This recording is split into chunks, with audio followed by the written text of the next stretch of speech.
I'm tying the sucker spawn, one of the most used steelhead flies for Erie, Pennsylvania, and one of the best all-around steelhead flies for the Great Lakes. To start out, you want to cover the hook shank with your tying thread, and the yarn that you are supposed to use for the sucker spawn, at least, is Angora tying yarn. You cut a piece off and separate the strands.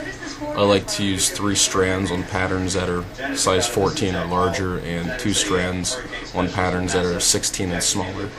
You want to hold the strands side by side when you tie them onto the back of the hook, so when you tighten down, they don't overlap.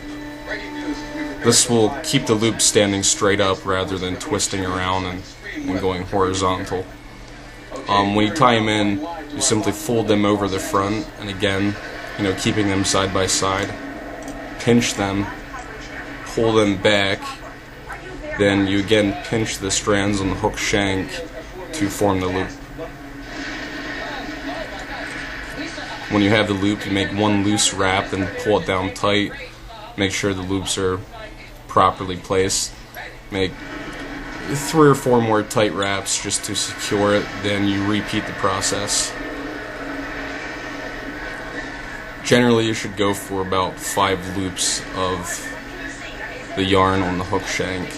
I like to make the back loop a little bit smaller if possible, the second one a little bit longer, the third one the longest, then generally the fourth one is about the same length, then the front loop, make it a little bit smaller. It just gives the fly a nice look when you finish it.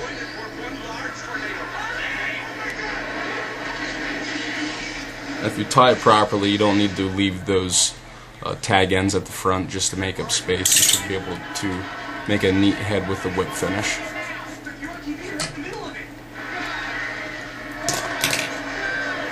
If you see at the top, they're all nice and uniform. And usually what happens, they end up spreading out anyways, like that. And the little fuzzy fibers tend to give it a translucent look in the water like the natural eggs.